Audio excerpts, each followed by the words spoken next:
بسم الله الرحمن الرحيم الحمد لله رب العالمين والصلاة والسلام على أشرف المرسلين أدعو كني ودولون أترى كي فان نبي محمد صلى الله عليه وسلم عليكم كما با نبي محمد تبا تنبا نبي محمد كما دولوري النبي نكان كو كاري أمانا علي النبي محمد تما سابي النبي محمد كي كنا كو واشا غير كو دودو بابا ونمي من كاري أي مولانا شيخ آدم عبد الله الألوري àlékún kí àlékún gẹ̀ kó máa bá wọn àtàwọn arúgbó méjèèjì tí wọ́n ṣe mímọ̀ kalẹ̀ kọ́lọ́n kó bá kẹ́ wọn àtàwọn ọmọ kéwúre àtàwọn àlùfáà tí Mawlana Sheikh Adam ṣàǹfààní lára wọn kọ́lọ́n kó bá kẹ́ ogun lápapọ̀ bàbá Mawlana Mudīr Markaz ìṣọ́ Ọlọ́run ní gbogbo ìgbà kọ́lọ́n kó má kà kúrò lórí yín bí gbogbo ayé tí wọ́n bá ti rí yín gbólóhùn àláfíà ni wọ́n kọ́kọ́ máa ń retí gbogbo ayé ń retí sálámà nísà.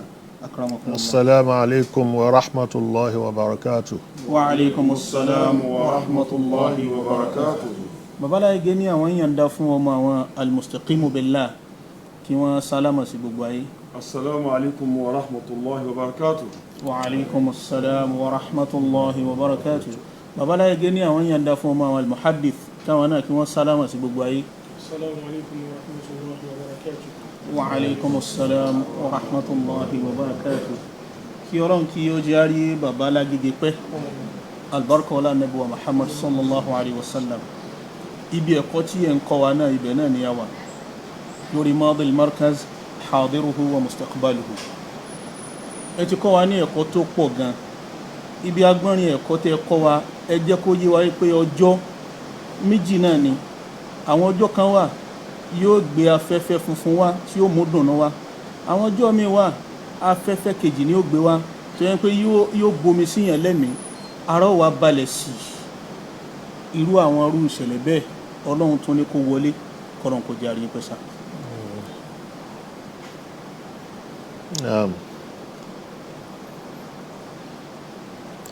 ní ìṣẹ̀lẹ̀ méjì ni akramakumullah ló ṣẹlẹ̀ sí wa ní àárín ọ̀sẹ̀ tó kọjá yìí yàtọ̀ sí bàbá wa Imam Fulani radiyallahu ta'ala anhu ṣe ní ìṣẹ̀lẹ̀ èyí tí wọ́n kọ́ ṣẹlẹ̀ òun ni Professor Lanre Bidmesi Yusuf ní Ìlọrin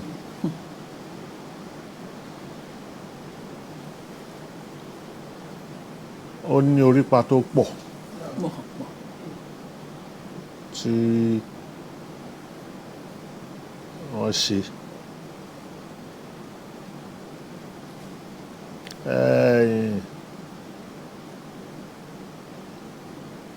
látojú ayé bàbá Sheikh Adam radiyallahu ta'ala anhu so wọ́n ṣe ọ̀pọ̀lọpọ̀ ibòmíì nílọrin tí bàbá bá fẹ́ ṣe wáàsí àbí tí wọ́n fẹ́ ṣe kankan tó kú láìdádì àwọn tó máa ń ṣe tedrib ó ṣe tedrib ní fún kíláàsì wa fún tíra tó ń pè ní tekribul lugha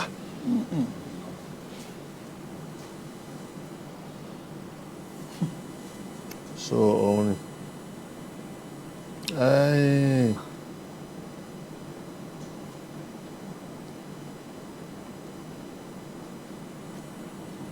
àwọn kinní yìí ó pọ̀ tá a bá fẹ́ máa kà so ó kàn rí lura wọn la ilaha illallah òun ni ó yẹ kí a mọ̀ pé حكم المنية للبرية جار حكم المنية في البرية جار ما هذه الدنيا بدار قرار بينما يرى الإنسان فيها مخبرا حتى يرى خبرا من الأخبار طبعت على كدر وأنت تريدها صفوا من الأكزار والأكدار ومكلف الأيام ضد طبائها متطلب في الماء جزوة نار حكم المنية في البرية جاري. حكم المنية في ìdájọ́ البرية جاري. ètò Ọlọ́run ìdájọ́ kú báyìí في البرية جاري yóò máa lọ bẹ́ẹ̀ ni Allahu Akbar. ní láàrin ọmọ èèyàn. ما هذه الدنيا بدار قرار. torí pé ayé tá a wá yìí kì í ṣe ayé ó wá jù síbẹ̀, kì í ṣe bí tó stable Allahu Akbar. gbágungbàgun báyìí ni. Allahu Akbar. bidari kọraari Allahu Akbar. kò wá stable, Kò sí stability nínú kò ayé. sí stability. بينما يرى الإنسان فيها مخبرا. lánàá ẹni tá a rí tí ó máa sọ fún wa pé òun ka nǹkan báyìí ká kíní báyìí, òun fún wa ń ro nìyẹn. La ilaha. حتى يرى خبرا من الأخبار. òun tó ń fún wa ń ro yẹn La ilaha. òun náà wàá di ìró. Ká. ìró wo ń gbà tí ò bá sí mọ́, Allahu Akbar. wọ́n ní ó ṣe báyìí ó ṣe báyìí ó ṣe báyìí. Òun ni ó dìrò tí wọ́n máa fún àwọn èèyàn. bẹ́ẹ̀ ni طبعت على قدر وأنت تريدها. ayé tá a rí yẹn túbẹ̀ àtàlà kádàrín àdáni ní dídá lórí pé kò lè kò mọ́ kò pure. wà á ń ta torí dúhà sọ́fùwàn ìwọ sì ń fẹ́ kó mọ́ La ilaha. من الأكزار kúrò nú dọ̀tí, والأكدار. Akramakumullah. kúrò nú nǹkan tí ò da. ومكلف الأيام ضد طبائها.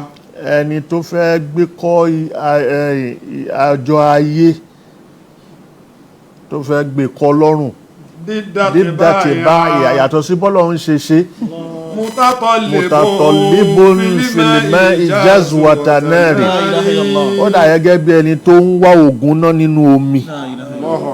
Impossibility. Impossibility ni.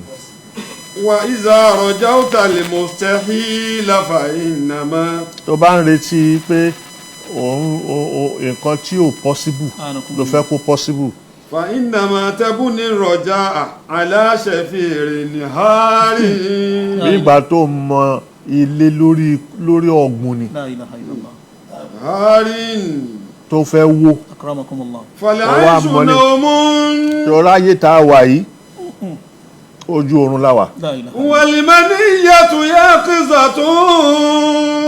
béèyàn bá ti kú ó tají nìyẹn. Allahu Akbar. والمرء بينهما خيال ساري. ọmọ èèyàn ó máa wà ń bẹ̀ khayalun sáàrin, àwọn images tó ń rìn Kasa. ni. والنفس إن رضيت بذلك أو أبت. bẹ́ẹ̀ mi bá yọnu sórí bẹ́ẹ̀ àbí ó أو kọ̀ أبت àbókọ̀ منقادة منقادة. بأزمة الأقدار. kádàrá tọ́lọ́run ti kọ ò ní yí padà. Allahu Akbar. فقدوا معاربكم أجالا إنما. tètè bí a bùkátà rẹ La ilaha kíákíá. illallah. إنما. bùkátà tán wí yẹn ṣiṣẹ́ rẹ̀. Allahu Akbar. ìnámá أعماركم صفر أعماركم. من الأصفار. ojú ewé ni ojú ewé ni ìgbésí ayé. La ilaha illallah. bó bá ti ṣí báyìí ìyẹn lọ nìyẹn wà á tún bọ́ sí péjì mi. Allahu Akbar. وتراكضوا خيل الشباب وبادروا. nígbà tó bá ń kékeré tó wà lọ́dọ̀ tètè múṣẹ́ rẹ̀ pọ̀ ní ṣíṣe. وبادروا Kó tètè. إن تسترد فإنهن عواري. torí iye tó lò yẹn tó ń lò lọ́wọ́ yẹn tó bá ti lò kọjá wọn ò lè dá padà. Allahu Akbar. tán bá dá padà kò wúlò mọ́. فالدار يخدع بالمنى ويغوص إن هنى ويهدم ما بنى ببوار. الله أكبر. بانتونكا. فالدار يخدع بالمنى ويغوص إن هنى. mo fẹ́ dà mo fẹ́ rà yóò máa tànyàn láyé ni. يخدع بالمنى ويغوص. yóò sì yóò wọ kòtò. ويغوص إن هنى. tó bá dùn mọ́yàn tó bá tutù tó bá dà. ويهدم ما بنى ببوار. tí ò bá dùn mọ́ ẹ ń tó gbé kalẹ̀ ó kàn rí pé kíní yẹn wò ni. الله أكبر. ليس الزمان وإن هرست مسالما خلق الزمان عداوة الأحرار. لا إله إلا الله. خلق الزمان. عداوة الأحرار. ọ̀tá àwọn tó free ni. ليس الزمان ìgbà yẹn fi yẹn lẹ̀ kó máa lòun lọ. rárá. Karamakumullah. ọ̀tá ni. إني وترت بصار من ذي رونق أعددته لطلابة الأوتار. أثني عليه بأثره ولو أنه. mo ń yìn أثني عليه mo ń yìn بأثره pẹ̀lú nǹkan tó là kalẹ̀. ولو أنه. kódà bó já sí pé. لم يغتبت أثنيت بالآثار. kódà nǹkan tó bó já sí pé àsáàrù orí pa yẹn kò lè o lè yìn. لو كنت تمنع خاد نحوك فتية منا بحار عوامل وشفار. ودهوا فويق الأرض أرضا من دم ثم انسنوا فينوا سماء غبار. Naam.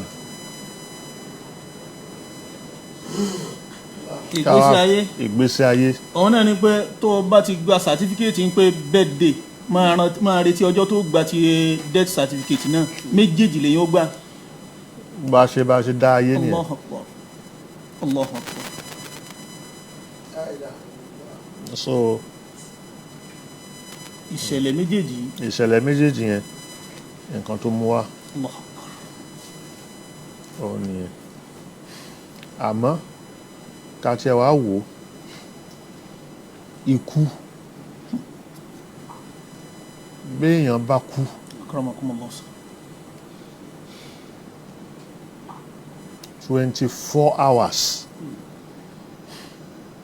òjìjí ẹ̀ ṣì wà lára ǹdí. Allahu Akbar.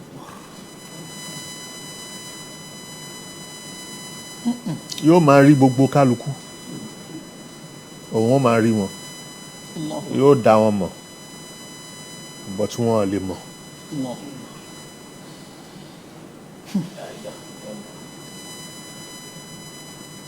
Allahu Akbar. Ní 24 hours. jù bẹ́ẹ̀ lọ pàápàá. Akramakumullah. torí 24 hours yìí ajá lásán ibi tó bá gbà kọjá tájá bá gbóòórùn ẹ̀ òórùn yẹn yóò tọpa ẹ̀. Allahu Akbar. within 24 hours òórùn yẹn ò lè tí kúrò. ajé ò tọpa ẹ̀ tí wọ́n bá fẹ́ mú yàn tí wọ́n bá mú ajá tí wọ́n bá fi aṣọ ẹ̀rún nímú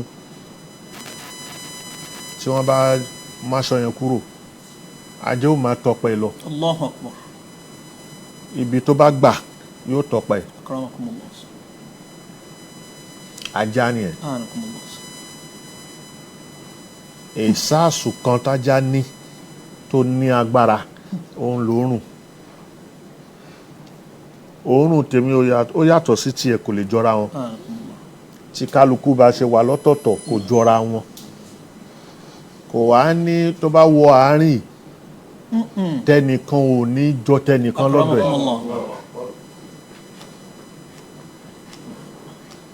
lára mi ọlọ́run lára tiẹ̀ lọ. lára ajá nìyẹn. So bí bẹ́ẹ̀ yẹn téèyàn bá wá bájá ṣe rí yẹn bí èèyàn bá ṣe ń kọjá lọ èèyàn ò kú wọn sí wáyàn o but mọ̀ pé ibi tó gbà kọjá átharu ẹ̀ wà ń bẹ̀ tí ò ní parẹ́. átharu yẹn òun ni ó lọ sí ọlọ́run ó fi hangi síbì kan gbogbo nǹkan tó ń ṣe pátá ó ti hangi ẹ̀ bó ṣe ń ṣe ló ń hangi ẹ̀ bó ṣe ń ṣe lọ́wọ́lọ́wọ́ ló ń hangi ẹ̀.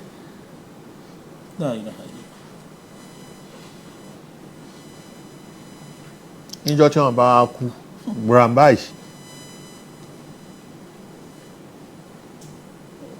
kò ní gbogbo nǹkan yẹn wọ́n ní ikra kitabak kafa bi nafsika al-yawma alayka hisaba hasiban. ikra kitabaka kafa bi nafsika al-yawma hasiba wala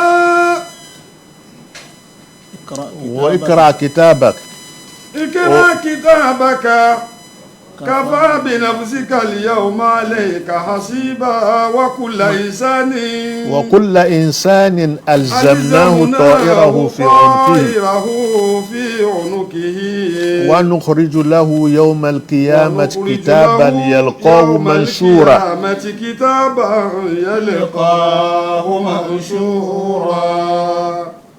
اقرأ كتابك معك kàfá bí nàbùsí kàlíyà ó torí tó bá kú kàhásíbà téèyàn bá kú gbogbo kinní yẹn wọ́n wá dá padà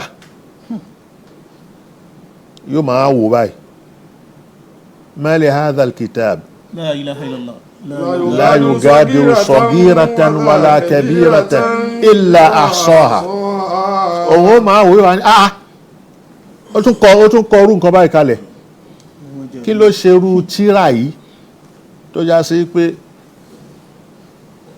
in tó kéré jù kò fílẹ̀ kó má rìkọ́dù ẹ̀ yóò rìkọ́dù ẹ̀ wàwàjádù ma àmìlò hadiran wọ́n wà rí gbìí báyìí yóò rí pé gbogbo nǹkan tó ń ṣe ni wọ́n pé wáyìí. wala yazlimu rabbuka ahada. ọlọ́run yìí ṣàbòsí fún yàn. So ìyẹn èyàn ó rí wọn ló fi já sí pé àsìkò téèyàn bá kú bram ẹ bá ti ń pariwo ó kú ó kíní kan tẹ́ ń ṣe gbogbo yẹn bí ìgbà tí nẹ́tíwọ́ọ̀kì téèyàn ń wo tẹlifíṣàn sí nẹ́tíwọ́ọ̀kì wá ń dààmú ẹ̀ kò ní jẹ́ kí kinní yẹn clear. Allahu Akbar.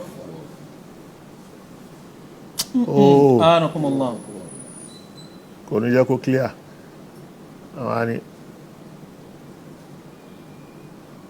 ẹ má pariwo wéèlù ẹ má pariwo àdúà ní kẹ́ ṣe fún lásìkò tó ń kú lọ́wọ́ yẹn tẹ́mi ẹ̀ ṣì wà ní kíní ẹ ṣe àdúà fún ìyẹn sàn ju kí wọ́n máa kígbe pé yéé kíní táyé òun bàjẹ́ o kíní kankan bẹ́ẹ̀.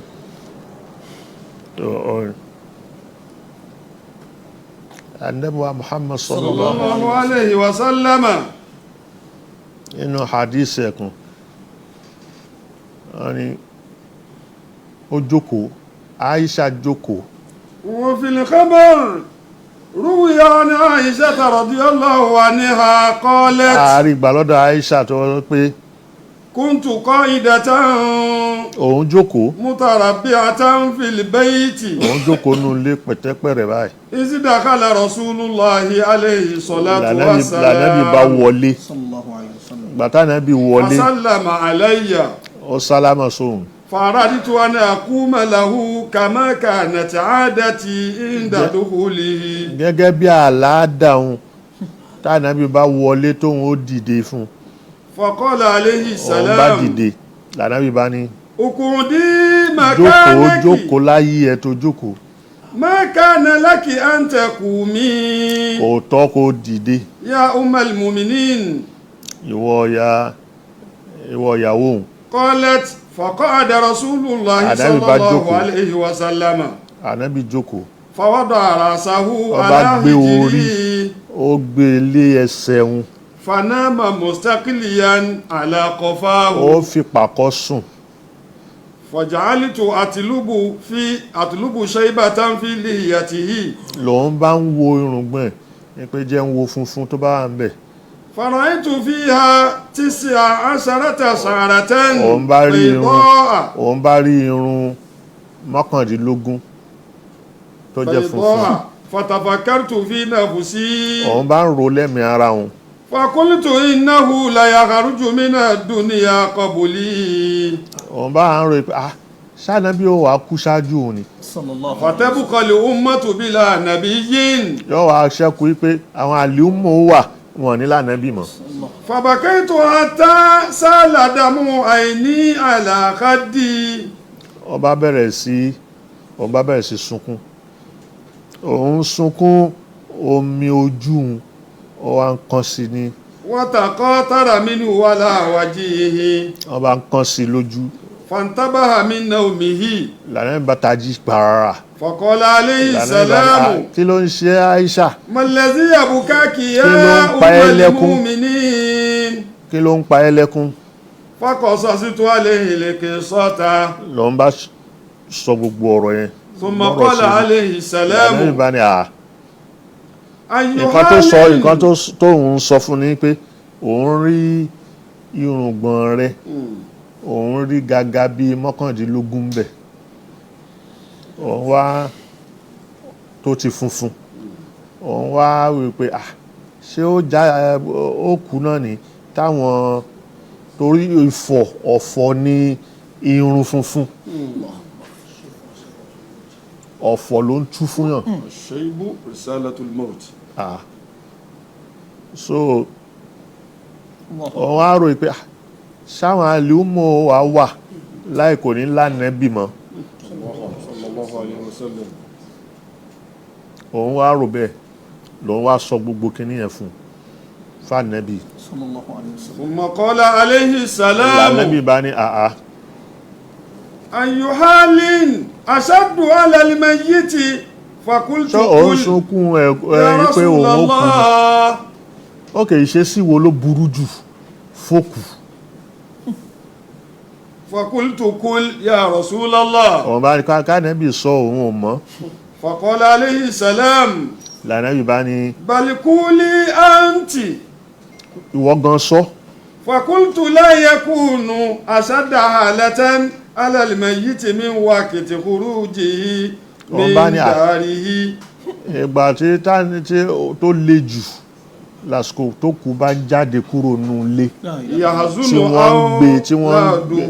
wọ́n ń gbé tí wọ́n ń rú gẹ́gẹ́ lọ táwọn ọmọ ó máa banújẹ́ خلفه táwọn ọmọ ó máa sunkún tẹ̀lé يقولون wọ́n máa sọ pé bàbá àwọn o وأمه ìyá àwọn o ويقول الوالد يا أبناه. bàbá náà ó máa sọ pé ẹ̀yin ọmọ òun فقال عليه السلام lànàbí bá ní هذا شديد ìyẹn le lóòótọ́ فما أشد kí ló tún منه. wá le jù bẹ́ẹ̀ lọ قلت lòun bá ní لا تكون حالة أشد على الميت من حين يوضع في لحده. èyí tí ó tún le jù ní àsìkò ìgbà tí wọ́n bá ń gbé e sínú sàárè ويغشى التراب عليه tí wọ́n ń da yẹ̀pẹ̀ bò lórí ويرجع عنه أقرباؤه وأولاده táwọn ọmọ àtàwọn fámílì gbogbo wọn tí wọ́n وأحباؤه àtàwọn ọ̀rẹ́ tí wọ́n yẹ̀yìn padà tí wọ́n ń lọ ويسلمونه إلى الله تعالى. wọ́n wọ́n jù síwájú Ọlọ́run máa fi'lihi pẹ̀lú iṣẹ́ ọwọ́ tó bá ṣe. fayatihi munkarun wa nakirun fi qabrihi. Munkar àti Nakiru ó wá dé sí kábàárì ẹ̀. faqala ya ummal mu'minin. Ni Ànábì wa ni ma shaddu minhu wa al mayyiti. kí ló tún burú tó le jù yẹn lọ. qalat ló bá ní qultu Allahu wa rasuluhu a'lamu. Ọlọ́run ló mọ̀ o àtàwọn Ànábì. qala alayhi salamu. ló bá sọ pé ya Aisha. mo pè ọ́ Aisha. inna ashadda halatan ala al mayyiti. èyí tó le koko jù fókù. hina yadkhulu alayhi al ghasilu fi darihi liyaghsilahu. ṣé wọ́n ń gbé lọ ni wọ́n ń sọ. àwọn tó wọlé tọ̀ tí wọ́n bọ́ aṣọ lọ́rùn ẹ̀ tí wọ́n fẹ́ wẹ̀. fa yukhriju khatama shababi min asabihi. ó fòkà sọ́wọ́ wọn bọ̀. wa yanzi'u qamisal arusi min badanihi. aṣọ tó wọ̀ báṣọ ti dá tó wọn bọ́ lọ́rùn ẹ̀. wa yanzi'u amamata al-mashayikhi wal fuqaha'i min ra'sihi. bọ́ bá wé láwàní tí gbogbo ẹ̀ ṣe gbogbo wọ́n kàn tú lórí ẹ̀ ni. liyaghsilahu. wọ́n fẹ́ wẹ̀ ni. fa inda zalika. lásìkò yẹn tunadi ruhu hina tarahu uryanan.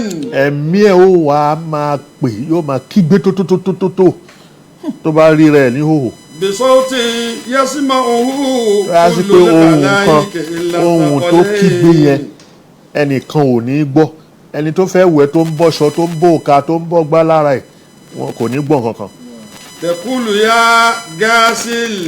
òkú yẹn ó máa sọ pé ìwọ tó fẹ́ wẹ̀ mí o. ya gasili. ìwọ tó fẹ́ wẹ̀ mí. as'aluka billahi. mo fọlọ́run bẹ́ẹ̀. an tanzi'a thiyabi birifukin.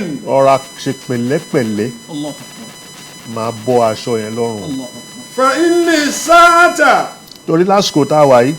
qad istaratu min mujazabati malaki limauti. òun pẹ̀lú màláíkà kú òun ṣẹ̀ṣẹ̀ ń fara balẹ̀. màláíkà kú òun pẹ̀lú ẹ̀ wọ̀jà ni.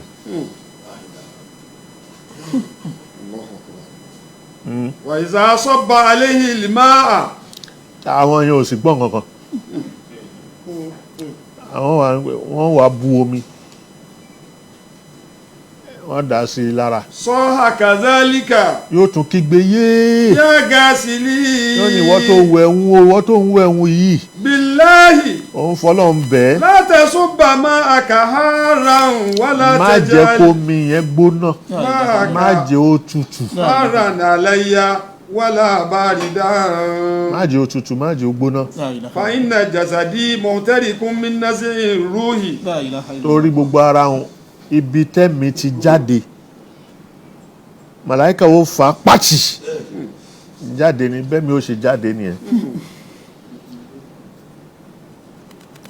ìwọ ẹni tó sì ń wẹ̀ ò mọbi tí egbò yẹn tán fi fà á jáde. òun kan máa yóò rọra o máa bomi sí díẹ̀ má jẹ́ ó gbóná má jẹ́ ó tutù. fàyíṣà gasaluhu. báwọn bá ṣe ń wẹ̀ lọ tí wọ́n ń yí tí wọ́n ń tẹkùlù ruhu billahi ya gasili. yóò tún wá sọ pé ìwọ tó ń wẹ̀ òun fọlọ́ ń bẹ o. la tamassani qawiyan. má mú mi gìrìgìrì. fa inna jasadi majruhun bi khuruji ruhi. torí ara òun dégbò pẹ̀lú jíjáde ẹ̀mí tó jáde yẹn. fàyíṣà faraga min gasilihi. tọ́ba táwọn kan wẹ̀ tán ṣe gbogbo ẹ̀. wàhúdì àfi kafanihi. wọ́n wá fẹ́ faṣọ sí lára. wàṣúdà mawdi'u qadamayhi. wọ́n so ibi ẹsẹ̀ tán ti fi aṣọ káfàní sí lára. nadahu billahi ya gasili. yóò tún wáyé pé ìwọ tó ń wẹ̀ ń o. látẹ̀sùdà káfàní. yóò àti gbé ta látẹ̀sùdà káfànàrà sí. má de orí òun. hátà ara wájí tóun ó fi àhálí wa rí pé àwòlá. àwọn ọmọ Allahu akbar. Allahu akbar. Allahu akbar. látẹ̀sùdà káfànàrà sí. Má ti de ojú. hátà ara wájí àhálí. má ti faṣọ bò òun lójú títí tóun ó fi rí àwọn ará ilé òun wa àwòládì. àtàwọn ọmọ òun وأقربائه àtàwọn fámìlì òun. فإن هذا آخر رؤيتي لهم. لا إله إلا الله. ìgbẹ̀yìn أكرمكم الله. tó wọn fi rí wọn ní. أكرمكم الله. فأنا اليوم torí lẹ́ni أفارقهم òun fi wọ́n lẹ̀. ولا أراهم إلى يوم القيامة. òun pẹ̀lú wọn ní jókòó papọ̀. الله أكبر. títí tí ó fi dọjọ́ gbèdé alkiyama. الله أكبر. فإذا أخرج الميت من الدار wọ́n bá faṣọ sí lára tán ṣe gbogbo ẹ̀ tí wọ́n á fẹ́ gbé jáde ńlé. نادى بالله يا جماعتي ẹ̀yin jọmọ́ tẹ fẹ́ gbé òun yìí لا تعجلوا بي ẹ má kánjú gbé òun lọ حتى أودي داري títí tó wọn fi dágbére fún léhùn الله أكبر. وأهلي àtàwọn ará léhùn وأقربائي àtàwọn fámìlì òun ومالي àtàwọn owó òun. ثم ينادي بالله يا جماعتي wọ́n tún wá máa kígbe àwọn tí lọ ní la ilaha illallah la ilaha. الله أكبر. الله ثم أكبر. ينادي بالله يا جماعتي ẹ̀ta èrò tí ó máa kéré ẹlòmíì fídíò lòun fẹ́ máa ṣe fọ́tò ni ó máa yà ẹ̀ta èrò tó kú tán dẹ̀ ń gbé lọ sàárè tí ń ké òun ni bàbá ń kà jáde fún wa yìí lẹ́nu ànábì wa Muhammad sallallahu alayhi wa sallam. ثم ينادي بالله يا جماعتي máa pe ẹ̀yin jọmọ́ pẹ̀lẹ́pẹ̀lẹ́. تركت مراتي أرملة òun fìyàwó òun kalẹ̀ lópó. فعليكم ألا ẹ má تؤذوها fìyà jẹ o. La ilaha illallah. وأولادي يتماء òun fi àwọn ọmọ òun kalẹ̀ lọ́mọ òrukàn. فعليكم ألا تؤذوهم pẹ̀lẹ́pẹ̀lẹ́ ẹ má fi ara ni wọn. الله أكبر. فإن اليوم torí lẹ́ni أخرج من داري wọ́n fẹ́ òun jáde nínú ilé òun. ولا أرجع òun إليهم ò ní padà أبدا síbẹ̀ mọ́. La ilaha illallah. وإذا وضع على الجنازة tí wọ́n bá gbé sí ibi tí wọ́n ti fẹ́ ṣe janaza fún يقول بالله يا جماعتي yóò tún kígbe bẹ́ẹ̀ لا تعجلوا بي ẹ má kàn òun lójú حتى أسمع صوت أهلي وأولادي لا tó إله wọ́n إلا fi الله. máa gbóhùn àwọn ará ilé òun لا إله إلا الله. àtàwọn ọmọ òun وأقربائي àtàwọn fámìlì òun. فإني اليوم torí lẹ́ni أفارقهم إلى يوم القيامة òun fi wọ́n lẹ́nìyẹn títí dọjọ́ gbèdé alkiyama. فإذا حمل على الجنازة tí wọ́n bá gbé sí wọ́n fẹ́ ṣe janaza fún وخطوا به 3 خطوات wọ́n gbé ẹsẹ̀ mẹ́ta báyìí ينادي بصوت kígbe. يسمعه كل شيء gbogbo nǹkan ni ó gbọ́ الثقلين. ilẹ̀ sàkọlẹ̀ ní àfihàn àtàlìjọ̀nú ni ò ní gbọ́. ويقول الروح ẹ̀mí ò máa sọ wípé يا أحبائي ẹ̀yin tẹ́ fẹ́ràn òun ويا إخواني ẹ̀yin brothers òun ويا أولادي ẹ̀yin ọmọ òun لا تغرنكم ẹ الدنيا má jẹ́ káyé kó tàn jẹ báyìí o كما غرتني bó ṣe kó tàn jẹ bí mu الله أكبر. ولا يلعبن بكم الزمان ẹ má jẹ́ kí gbà fi yín ṣeré كما لعب بي gẹ́gẹ́ bó ṣe fòun ṣeré واعتبروا بي ẹ wòye sóhun tẹ́ kọ́ ṣe látara òun فإني خلقت ما جمعت لورثتي gbogbo nǹkan tó ń kó jọ òun ti dálẹ̀ o fún àwọn tí ó jogun ولم يحملوا من خطيئتي شيئا wọn à sì báwọn jìyà ẹ̀ṣẹ̀ tóun ṣẹ̀ ń bẹ̀ wọn ní báwọn pín وعلى الدنيا يحاسبني الله تعالى láyé yìí gbogbo ọ̀rọ̀ ayé yìí lọ́lọ́run ó fi bì òun لا إله. وأنتم تتمتعون بها gbogbo nǹkan tóun kó jọ yẹn òun kó jọ lórí halali ni haramu ni gbogbo ọ̀nà tóun gbà kó jọ ẹ̀yin lẹ́ẹ̀ máa gbádùn ẹ̀ ثم لا تدعون لي ẹ̀ ní ṣàdúrà fóun pàápàá وإذا صلوا على الجنازة tí wọ́n bá kírun sókú lára ورجع بعض أهله وأصدقائه من المصلى àwọn èèyàn tó kírun gbogbo wọn kọ́ ni wọ́n lọ tẹ́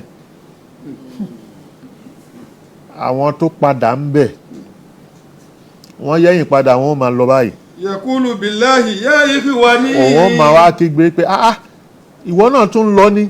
Inni kuntu a'lamu anna al-mayyita yunsa fil ahya. òun ti mọ̀ pé òkú tó kú bá ti kú àwọn èèyàn gbàgbé ẹ̀ ni. Walakin àmọ́ la tansawni bi hadhihi sura. kì í ṣe kíákíá báyìí ni kẹ́ fi gbàgbé òun tadfinuni. ṣáájú kó tó di pé wọ́n gbé òun sínú kòtò. Hatta tanzuru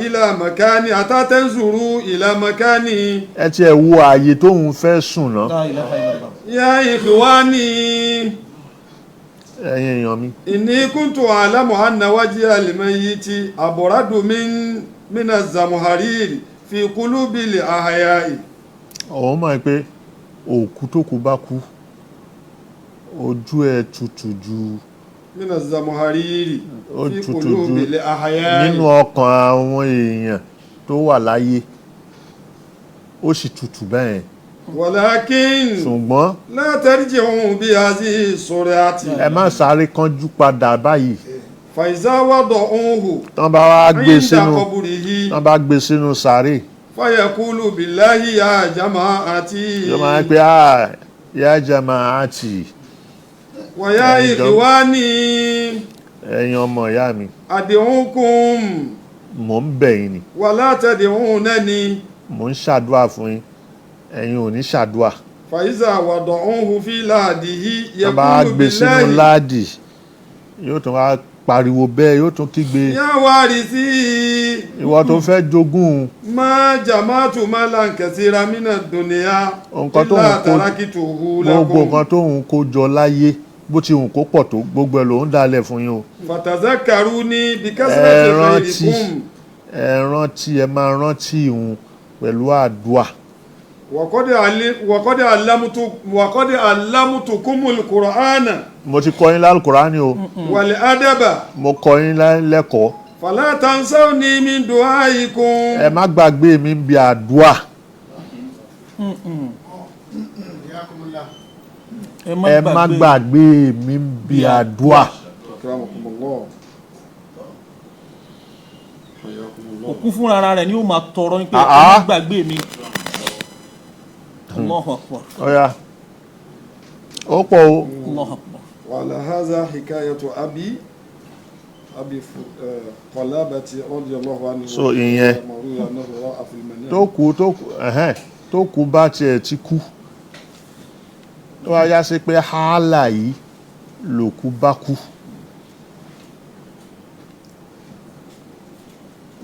in tó nira nìyẹn. Akramakumullah. in tó nira nìyẹn. in tó nira yẹn ká wá lọ sára ṣàdúà fún ni àbá ní ṣàdúà fún torí bí àdúà la dúró yẹn Bẹ́ẹ̀ni sà. àdúà máa ń bùkù Akramakumullah. dáadáa. àwọn tí wọ́n yìí ṣàdúà fòkù alukurani ti sọ̀rọ̀ wọn ó ní yaisu minal akhirah kama yaisa al-kuffaru min ashabil qubur. Ya ayyuhalladhina amanu la tatawallaw qauman ghadiba Allahu alayhim qad yaisu minal akhirah kama yaisa al-kuffaru min ashabil qubur. Gbáǹtúnkà. Ya ayyuhalladhina amanu. Wọ́n pé gbogbo ẹ̀yin tẹ́ jẹ́ mùmínì. La tatawallaw qauman ghadiba Allahu alayhim. Má mú wọn lọ́rẹ̀ẹ́ àwọn tọ́lọ́hun bínú sí. Qad ya'isu minal akhirah. Torí kí lọ́lọ́hun tó ṣe bínú sí wọn. Qad ya'isu minal akhirah. Wọ́n ti jákàn yìí pé kò sí nǹkan tó lè bókù mọ́. Kama ya'isa al-kuffaru min ashabil qubur. Ìṣesí yẹn ìṣesí kèfèrí sí ni. àwọn kèfèrí náà ti jákàn lára òkú wípé kò lè nǹkan kan sí fún mọ́ òun ni kó máa lọ fèsì iṣẹ́ tó bá ṣe.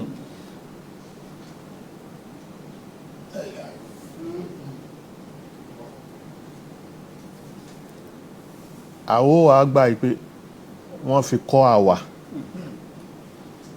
àdẹ̀mọ́ yìí pé ọ̀rọ̀ má fún òkúkú ka ẹjù síbi ẹ ṣá lọ gbé ẹ lọ sí àwọn èyí ṣe bẹ́ẹ̀ èyí tá a dẹ̀ kí n ṣe yẹn a bá nínú lànà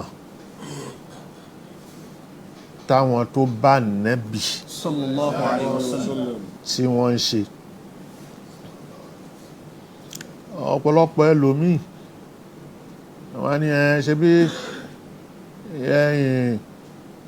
àdúrà ta fẹ́ ṣe ìrun ta fẹ́ kí sókù lára tàlẹ́ni tó ṣáájú tó kírun fásá nẹ́bì lára wọ́n á sọ bẹ́ẹ̀ lóòótọ́ kò sẹ́ni tó ṣáájú tó kírun kálukú ń dé ohun kí tí ẹ̀ ń padà ní àmọ́ ṣé bá nẹ́bì ṣe rí ni wọ́n rí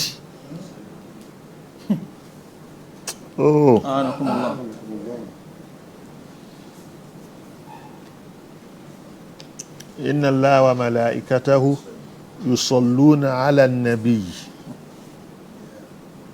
àdúrà ń ṣàdúrà fún nẹ́bì sallallahu inna alaihi wasallam Allaha malaikatahu yusalluna ala an-nabiy ọlọ́run àtàwọn màláíkà ni wọ́n ń ṣàdúrà fún nẹ́bì ya ayyuhalladhina amanu ọlọ́run wá pa wá láṣẹ sallu alayhi Ipe wa sallimu ẹ máa ṣàdúrà fún. taslima àdúrà tẹ́ ṣe yẹn àti àsálátù àti tẹ̀sílìm òun ni kẹ́ máa ṣe fún nẹ́bì sallallahu alayhi wa sallama ànẹ́bì ṣá ti kú nísìn Naam. àìmọye ọdún Bẹ́ẹ̀. ẹgbẹ̀rún ọdún ti lọ Bẹ́ẹ̀ sir. so ẹgbẹ̀rún ọdún tó lọ yẹn a máa ń pé ẹgbẹ̀rún ọdún mẹ́ẹ̀ẹ́dógún ti lọ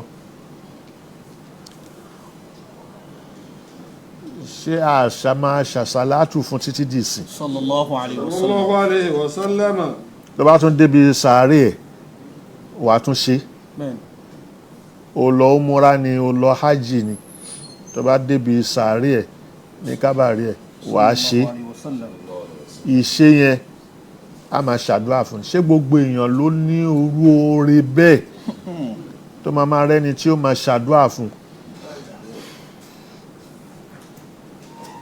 èyí tó tún wá kù fún nígbẹ̀yìn ayé tí àwọn ọmọ ẹ̀ ni wọ́n máa ṣàdúrà fún ṣáwọn ọmọ ẹ̀ tó ń ṣàdúrà fún yẹn ṣó ti tó ṣóun ráwọn jọ bẹ́ẹ̀ tí wọ́n máa ṣàdúrà fún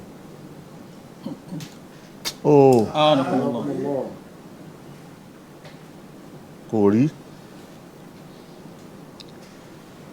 àwọn ọmọ tí ó wà ṣàdúrà fún làwọn kan bá dé pé kò sádùá kò ṣe kíní kan yaisu minal akhirah kama ya'isal kuffaru min ashabil qubur.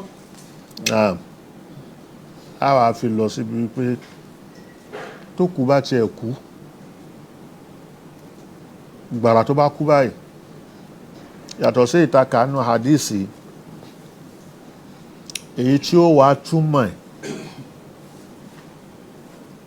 ni wọ́n á fi kọ́ wa pé Allahu Rabbi diniyal Islamu Muhammadun nabiyal Imamu Allahu Rabbi diniyal Islamu Muhammadun nabiyyal imamu القبر بعد الموت للإنسان هو الطريق للمقر الثاني فيه يكون البعث عن إيمان لترجع الروح إلى الجنان لكي يميز المؤمن صدوق من منافق إذ كان قبل لم يبن كان يقول لمصطفى تعلموا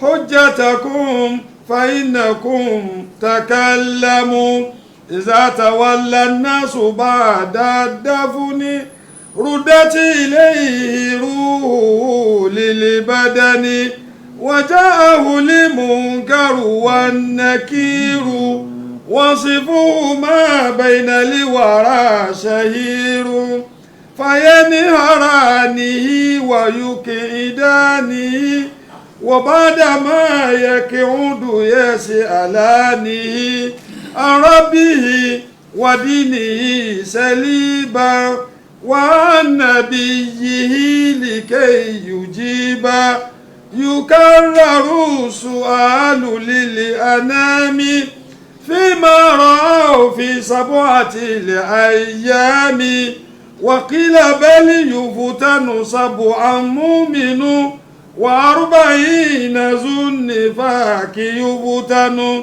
لذاك قد كانت الصحابة يرون إتعاما له استهبابا في طول تلك 7 الأيام معونة لذلك المقام. نعم. الله ربي الله ربي ọlọ́run lọ́lọ́run ọba mi. dínìyàlì ìsìlámù. ẹ̀sìn mi lẹ̀sìn islam. muhammadun nabiyiyali ìmáàmù. ànábì mi lànábì muhammad. sallallahu alayhi wa sallam. alqabru ba'dal mawti lil insani. èyí tó lò láyé nìyẹn. èyí tó lò láyé. ló fi já sí pé al-iman méjì ni. قول بالتصديق والعمل بالأركان kéèyàn wí jáde la ilaha illallah wà á wí jáde lẹ́nu ni but ó dìgbà kò wí lẹ́nu láhán báyìí ó wí lórí ahọ́n ni ó tí ì ṣe lọ́kàn wọ́n ti kọ́ ọdún kò wá di sọ́kàn biljanani kò yá sí pé nínú ọkàn báyìí ó dì í sẹ́mi bẹ́ẹ̀. wa amalun bil arkan kó tún wá fi ara yẹn ṣiṣẹ́ bẹ́ẹ̀ òun ló ń jẹ́ imani. so imani yìí kí n wí ká wí pé Allahu rabbi diniyal islam. Allahu rabbi diniyal islamu. Islamu yẹn òun lẹ̀sìn mi. Muhammadun Ànábì nabiyiyali imamu mi. alqabru ba'dal mawti lil insani. Béèyàn bá kú gbram huwa tariqu lil maqari thani. Ọlọ́run jẹ́ àwọ̀ àlìjẹ́nnà ò fẹ́ kú sọ̀nà tó fẹ́ gbà débẹ̀. ẹ̀dán wà àlìjẹ́nnà ara kọ̀kú a kìí ṣe ra àlìjẹ́nnà láìkú ra àlìjẹ́nnà láìkú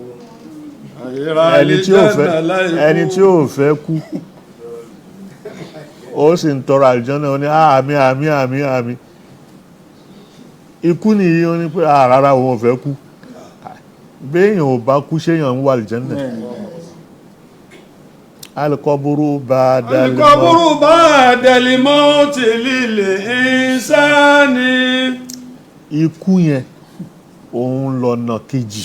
wa tariqu lil maqari thani. ọ̀nà kejì ni téèyàn ó gbà débi tí ó ti dúró tí ó gbà débi terminus yẹ. fi yakunu ọ̀nà kejì nìyẹn. ọ̀nà àkọ́kọ́ ihò náà ló bá wà. ihò tínrín ni kékeré. láì pé ńgbà tó jáde tán pọ̀ tí wọ́n bí kalẹ̀ báyìí wọ́n lè dá padà sínú ihò yẹn kó wọbẹ̀ mọ́. ibẹ̀ ló ti jáde kò sì ní gbà mọ́.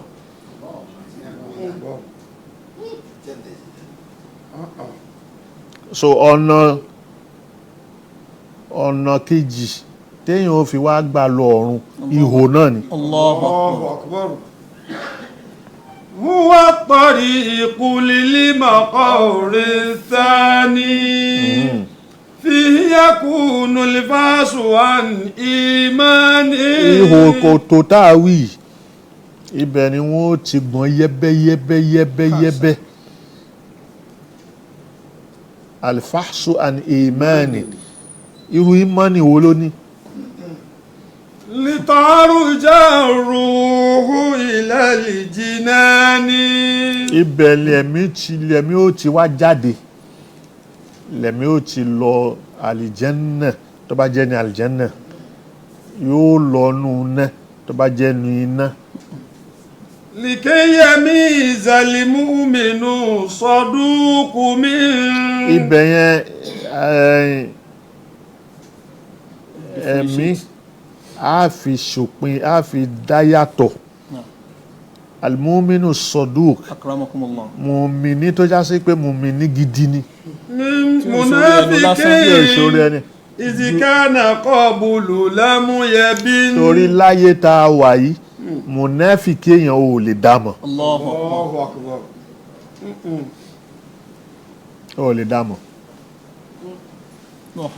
Ẹ̀ẹ́dìjọ máa jókòó ni, yóò darapọ̀ mọ́ yín ni, but báwo ni inú ẹ̀ ṣe rí? Allahu akbar. Ó lè mọ̀, kò hàn láyé. Ó lè sọ pé mo jẹ́rìí pé no. Àmọ́ ń bẹ̀yẹ̀ kò sábúlù mọ́lá. Ààrùn ibẹ̀ láti fẹ́ ṣòpinya, láti fẹ́ fọ́ lọ́tọ̀ọ̀tọ̀ pé mùnáfìkí lélẹ́yìí, mùmìní lélẹ́yìí. Akramakumullah.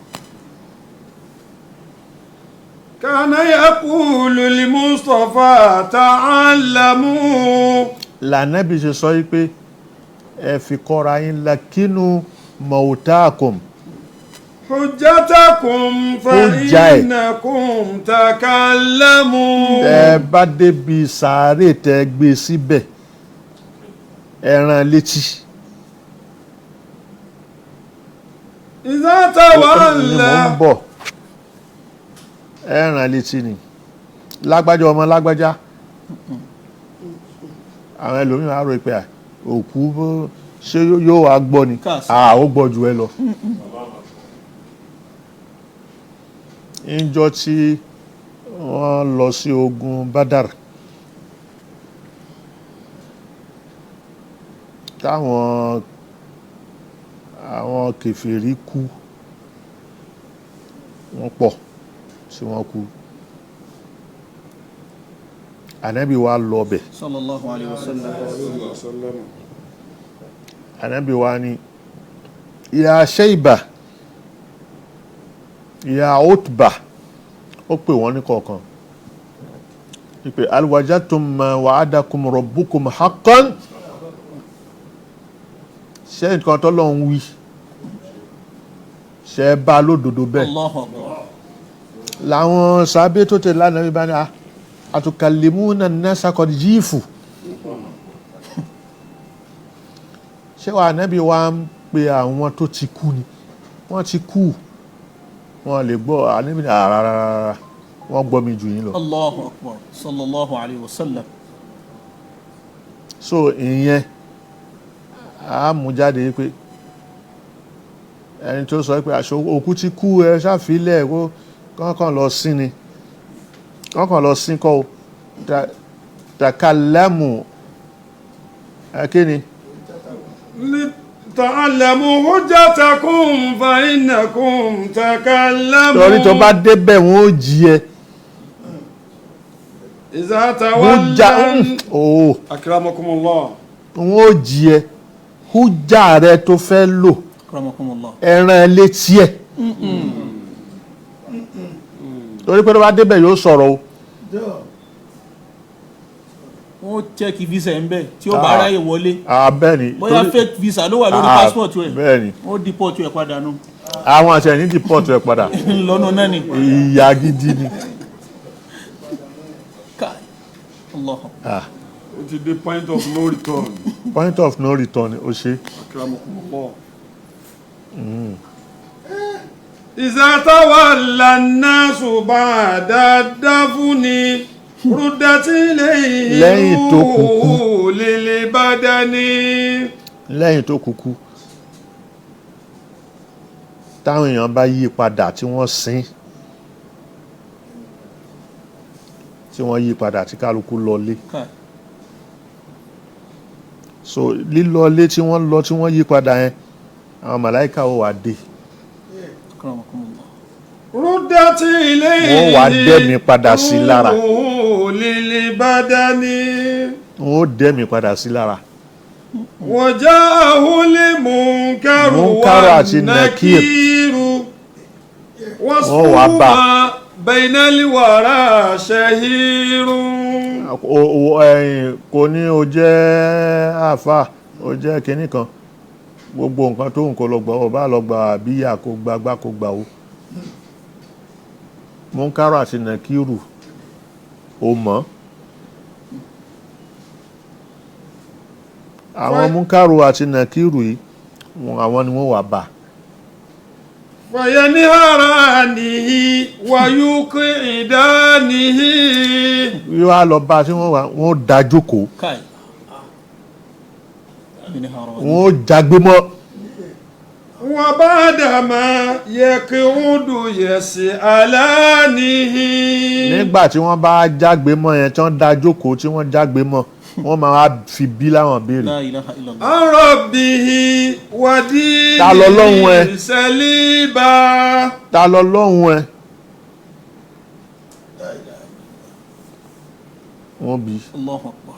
wọ́n jágbé mọ́ ni ودينه wọ́n bí ẹ̀sìn wo ló ń sìn ونبيه Ta l'Ànábì rẹ? يجيبا. kó lè fèsì gbogbo béèrè tí wọ́n bí yẹn èsì ni wọ́n fẹ́ La ilaha illallah. يكرر السؤال ní للأنام. sùúrù حياكم الله. oh. حياكم الله. yaqudanihi wa yas'alanihi ìbéèrè tán fẹ́ bí yẹn tán jágbe mọ́ yẹn kì í ṣe pẹ̀lẹ́pẹ̀lẹ́ o kó lè fèsì ni gbọ́dọ̀ fèsì. má tán bá ti ń pé ta lọ lọ́hùn ẹ Man rabbuka. ta lọ lọ́hùn ẹ rọ́bù ẹ mọ̀ tó ń re ayé Allahu akbar. tó ń re ta lẹni tó ń re ayé tó ń re wọ náà tó bá ti wáyé pé ṣéwù kan ní wọ́n á lù ní òdúrọ lórí Kai. gbáà tó bá wọlé báyìí yóò wọ tó 600 feet òdúrọ tí wọ́n bá lù lórí wọ́n tún tọwọ́ bọ̀ wọ́n fi fa irun ẹ̀ jáde wọ́n fi fa jáde padà tani bí wọ́n ṣe máa ṣe nìyẹn La ilaha illallah. títí Question alákọ̀ọ́kọ́ ni ò pàṣì yìí. bá ló ṣe fẹ́ pàṣẹ yòókù madinuka kí lẹ́sìn rẹ wa man nabiyuka ta l'Ànábì rẹ àwọn béèrè tí wọ́n tó jọ nìyẹn La ilaha illallah. wa ma daliluka. kí ni ìtọ́ka rẹ ẹ̀pẹ̀ kí ni Al-Qur'an kí ni kí l'Ọlọ́run fi ránṣẹ́ sí ẹ tó tán fi jíṣẹ́ fún ẹ wa ma qiblatuka. kíbúlà wo ló ń kọjú sí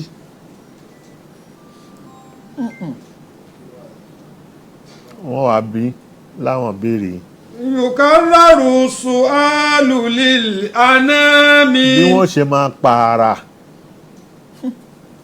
odidi ijọ́ méje fima rawaw fi sab'atil ayyami.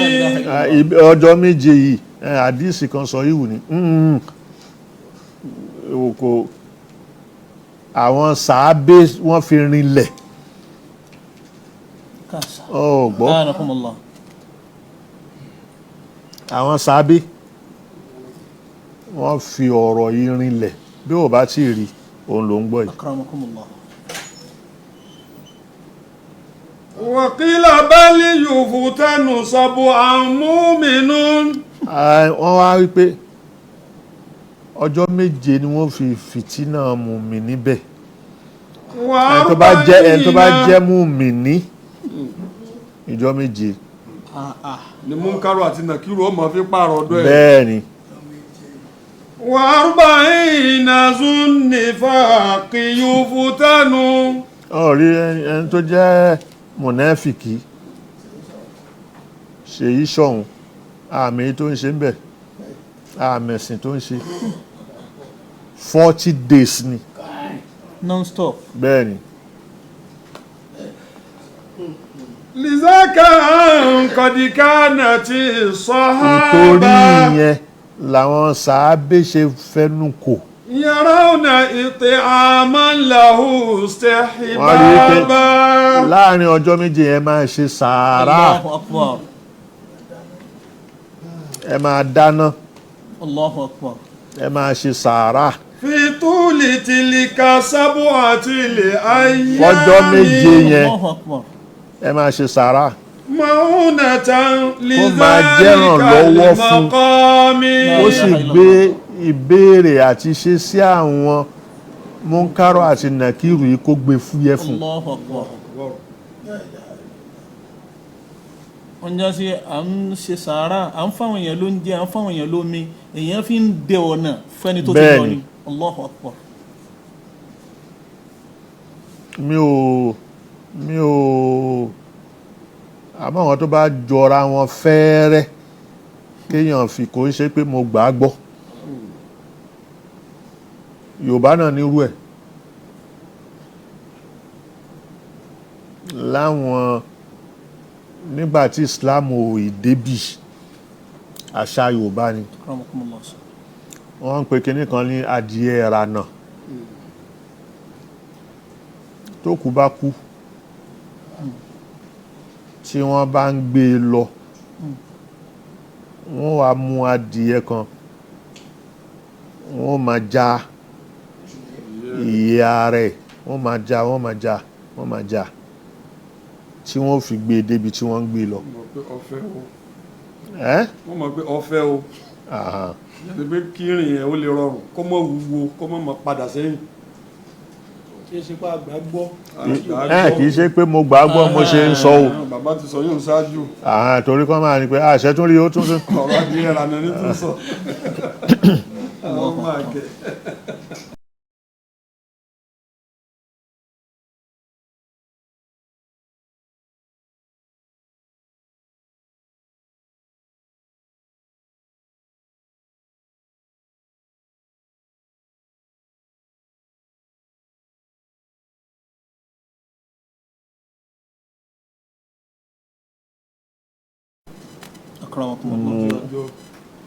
àtógójì ọjọ́.